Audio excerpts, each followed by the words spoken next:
Alfred Adler's creative self, the inner power that shapes your personality and destiny. Many psychological theories suggest that human beings are mainly shaped by childhood experiences, biological instincts, or unconscious forces.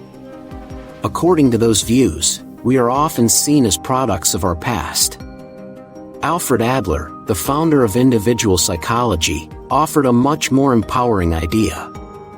He believed that every person possesses a creative self, an inner power that actively shapes personality and life direction. Instead of being passive victims of circumstance, Adler argued that we are artists of our own lives. The concept of the creative self is central to Adler's entire theory. It explains how people take their experiences, interpret them, and transform them into a unique pattern of living. According to Adler, we are not simply controlled by heredity or environment. Those factors influence us, but they do not determine us completely. The creative self acts like an internal designer. It selects, organizes, and gives meaning to experiences. Through this process, it builds our personality. To understand this idea, imagine two children growing up in the same household. They may share the same parents, the same rules, and the same opportunities. Yet one may become confident and ambitious, while the other becomes anxious and withdrawn. If environment alone shaped personality, they would turn out the same. Adler explained this difference by pointing to the creative self. Each child interprets family life differently and creates a personal response. That interpretation becomes the foundation of their life pattern. Adler believed that from a very early age, children begin forming conclusions about themselves and the world. They might think, "I am strong, I am not good enough, or the world is unfair." These beliefs are not always accurate, but they feel real to the child. The creative self takes these beliefs and builds a strategy for living. This strategy later becomes what Adler called the style of life, a consistent way of thinking, feeling, and acting. The creative self is not something mystical. It is the human capacity to make choices and assign meaning. For example, if a child struggles academically, one child might conclude, "I must work harder and improve." Another might conclude, "I will avoid school because I cannot succeed." The same event produces different outcomes because each child creatively responds in a unique way. One of the most hopeful aspects of Adler's theory is that the creative self gives individuals responsibility and freedom. It means that while we cannot control everything that happens to us, we can control how we interpret and respond to it. This does not mean that life is easy or that hardships do not matter. It means that we are not completely powerless. Adler connected the creative self to his idea that human beings are goal-oriented.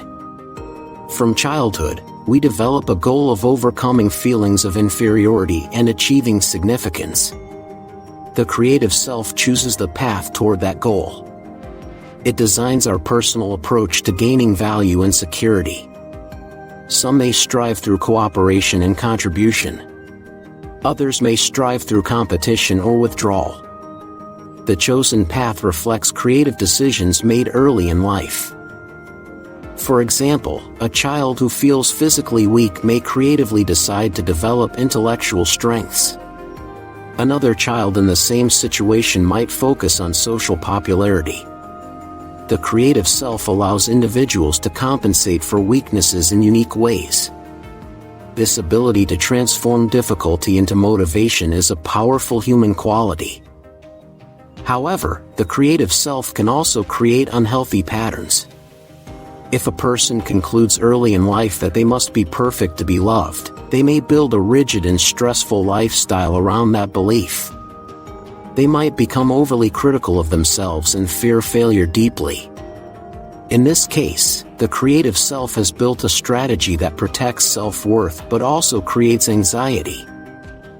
The important point is that these patterns are not fixed forever.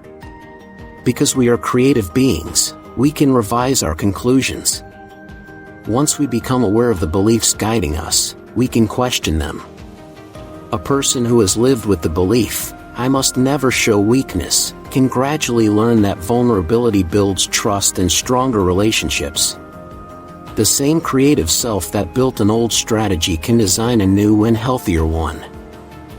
Adler also emphasized social interest, the feeling of connection and responsibility toward others. The creative self plays a key role here. It determines whether we use our abilities only for personal gain or for cooperation and contribution. A healthy creative self aligns personal goals with the well-being of the community. It understands that true fulfillment comes from belonging and contributing. In daily life, we can observe the creative self in small decisions. When faced with criticism, one person may respond with growth and learning, while another responds with anger or withdrawal. When facing failure, one person may see it as a lesson, while another sees it as proof of worthlessness. These responses reflect creative interpretations shaped over time. Adler's concept challenges the idea that personality is simply inherited or forced upon us. It suggests that we are co-creators of our destiny. While we cannot choose our childhood circumstances, we participate in shaping their meaning. This gives life a dynamic and hopeful quality. We are not stuck repeating the past unless we choose to remain unaware of our patterns. The creative self reminds us that human beings are active agents. We are not machines reacting automatically to stimuli. We think, interpret, imagine, and plan. Through these processes, we design our unique paths. Even in difficult situations, this inner creative power allows adaptation and growth. In simple terms, the creative self is the author within us. It writes the story of our lives by selecting how we respond to challenges and opportunities. It builds our values, our goals, and our approach to relationships. When we understand this power, we gain confidence in our ability to change. Alfred Adler's message is deeply empowering. He believed that every individual has the capacity to reshape their life direction. By recognizing our creative role, we move from feeling like victims of circumstance to becoming responsible architects of our future. If you found this explanation meaningful and inspiring, please like this video, share it with others who are interested in psychology and personal growth, and subscribe to the channel for more clear and powerful discussions on great psychological thinkers and their ideas.